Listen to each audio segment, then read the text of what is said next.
27 में आपको दिया गया है कि राज्य के द्वारा, ध्यान रखिएगा, राज्य के द्वारा किसी भी व्यक्ति से धार्मिक कार्यों के लिए कोई भी टैक्स नहीं लिया जाएगा, लेकिन शुल्क जो है वो लिया जा सकता है, क्योंकि शुल्क जो होता है वो सेवा विशेष के बदले में लिया जाता है, जबकि टैक्स जो होता है वो बाध्यकारी होता है और उसे सभी को अनिवार्य रूप से देना पड़ता है।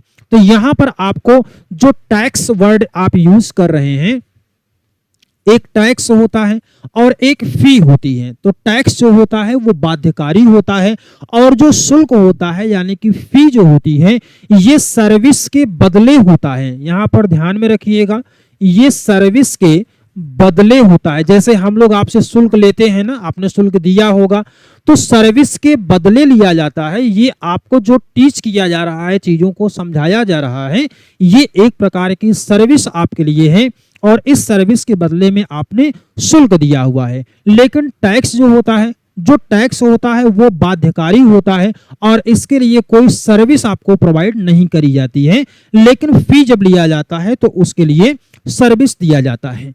इसके बाद आर्टिकल 28 की बात कर लेते हैं।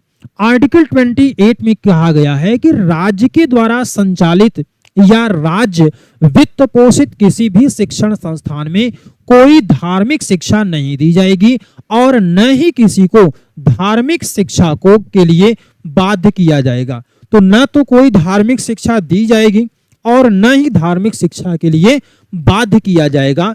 आर्टिकल, यहां पर ध्यान रखिएगा एक पॉइंट कि आर्टिकल 29 और 30 के बीच में शिक्षा और संस्कृति के अधिकार का प्रावधान किया गया है। आर्टिकल 29 और 30 के बीच में शिक्षा और संस्कृति से संबंधित आपको प्रावधान किए गए हैं। आर्टिकल 30 में अल्पसंख्यक वर्ग को विशेषाधिकार दिया गया है और आर्टिकल 29 और 30 को एक बड़ा इंपॉर्टेंट पॉइंट आपको मिल रहा है। हरीश चंद्र मुखर्जी की रिपोर्ट के आधार पर इसको लागू किया गया और भारत में अल्पसंख्यक वर्ग के निर्धारण का आधार क्या है? धर्म है और भाषा है। एक सवाल आपसे पूछा जा सकता है कि भारत में अल्पसंख्यक कितने हैं? तो भारत में जो अल्पसंख्यक की बात की जाती है, अल्पसंख्यक की बात की जाती है, इसमें आपको दो अल्पसंख्यक मिलते हैं। एक क्या मिलता है? एक मिलते हैं आपके भाषाई आधार पर और दूसरा आपको मिलता है धार्मिक आधार पर। अब अल्पसंख्यक की बात अगर हम लोग करते हैं तो पर्टिकुलर क्षेत्र में अगर उनकी संख्या आधे से कम है तो उसी को हम लोग क्या कहते हैं? अल्पसंख्यक कहते हैं। लेकिन इसका आधार क्या हो सकता है? धर्म और भाषा सिर्फ दो ही हो सकती है, लेकिन इसके अलावा भी कई आधार बनाए जा सकते हैं। एग्जाम्पल के तौर पर अगर हम लोग देखें तो भारत में अगर देखें तो मुस्लिम जो है वो अल्पसंख्यक वर्ग के रूप में शामिल होते हैं, लेकिन पाकिस्तान में हिंदू शब्द जो हैं, हिंदू धर्म को मानने वाले, वो कैसे हैं? वहां पर अल्पसंख्यक हैं। तो इसका आधार आपने समझ लिया कि हम लोग धर्म के आधार पर अपना एग्जाम्पल लिया और 50% से अगर कम है तो उसी को हम लोग क्या मानते हैं? अल्पसंख्यक मानते हैं। फिर इसके बाद यहां पर ध्यान रखिए, इसलिए इस समय दो प्रकार के अल्पसंख्यक होते हैं, एक धार्मिक अल्पसंख्यक और दूसरे भाषाई अल्पसंख्यक यहां पर देखने को मिलते हैं।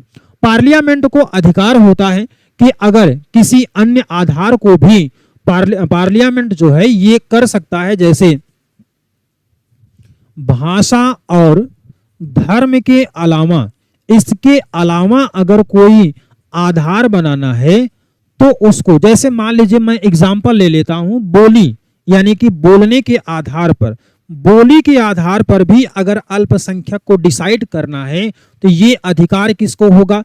तो ये अधिकार होता है हमारी देश की जो पार्लियामेंट है, यानी कि संसद को ये अधिकार होगा कि अल्पसंख्यक वर्गों के निर्धारण के लिए कोई एक नया आधार अगर बनाना है तो वो कौन बना सकता है? तो वो बना सकता है पार्लियामेंट।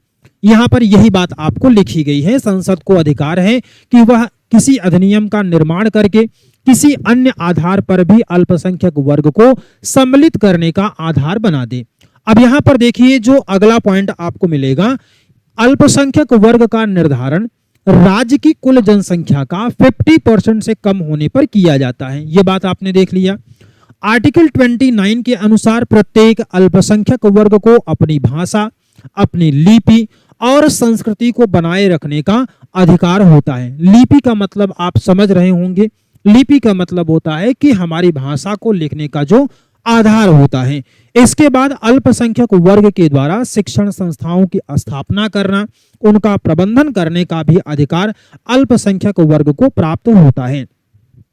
आर्टिकल 30 की हम लोग बात करते हैं तो यहां पर आपको दिया गया है कि अल्पसंख्यक वर्ग जो है वो अपनी मनपसंद के अनुसार शिक्षण संस्थाओं की स्थापना कर सकेगा।